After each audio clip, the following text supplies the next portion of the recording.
It was a moment that would change everything in an instant.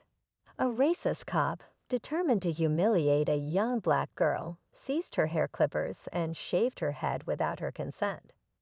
What he didn't know was that this wasn't just any girl. She was the daughter of the FBI chief. As the cop stood over her, thinking he was untouchable, he had no idea his life was about to unravel in ways he couldn't imagine. The chain of events set in motion would end his career in just 5 minutes, but the question remains: how could one single act of cruelty lead to such a powerful fall from grace? Stay with us as we uncover what happens next. The scene unfolded in a small town where tensions between the police force and the community had been brewing for years. Officer Mitchell had a reputation for crossing lines, often targeting people of color with cruelty masked as authority. He was well known for his bias, but no one ever dared to speak out until now.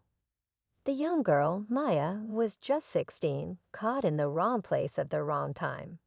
She had been walking home from school when Mitchell, who'd been harassing local kids for weeks, decided to make an example of her. But what he didn't know was that Maya's father, Director William Collins, wasn't just any figure in law enforcement. He was the most powerful man at the FBI. And now the gloves were about to come off. Maya sat frozen, tears streaming down her face, as the harsh buzz of the clippers echoed through the alley. The other kids who'd been watching quickly scattered, too scared to intervene. The moment felt surreal, like something from a nightmare. But the truth was much worse. As Officer Mitchell finished his cruel act, he stepped back, feeling a twisted sense of power. He hadn't expected anyone to stop him. The system had always protected men like him. But what he didn't know was that Maya's phone had been recording. A simple act of defiance was all it took. Maya had captured the abuse, the raw footage now a ticking time bomb.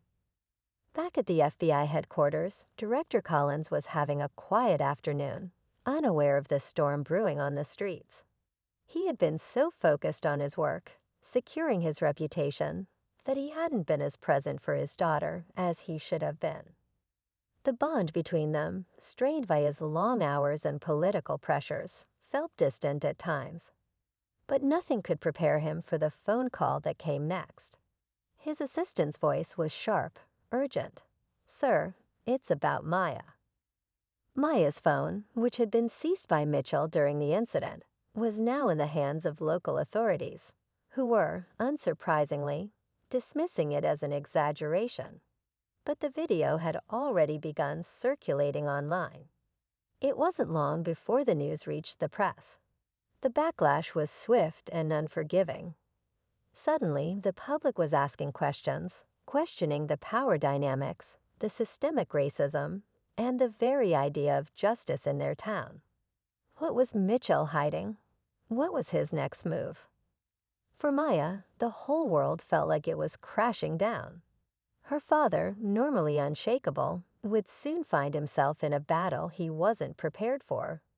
One that would test his loyalty, his power, and his understanding of what it meant to protect his family.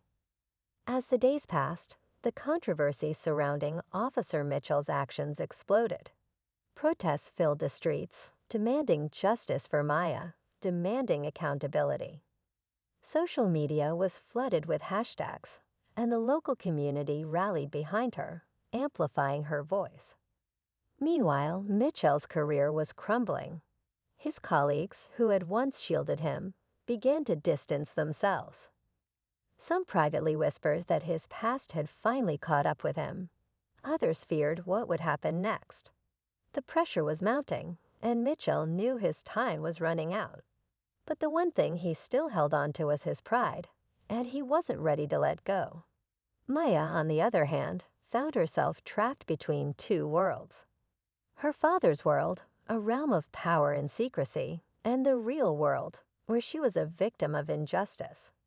She could feel her father's eyes on her more than ever, his silent guilt hanging in the air. She had always seen him as invincible, a man who could control everything. But now she was beginning to understand the cracks in the facade. The choices he had made, the compromises he had lived with, were about to collide with her own fight for justice. The tension in the town was unbearable. As rumors swirled and tempers flared, Director Collins found himself at a crossroads. His every move was being scrutinized, both by his colleagues at the FBI and the media. He had to make a decision: stand by his daughter and risk everything, or fall in line with the system that had allowed Mitchell's abuse to continue unchecked. But with the investigation into Mitchell intensifying, the threat of exposing even darker secrets loomed closer.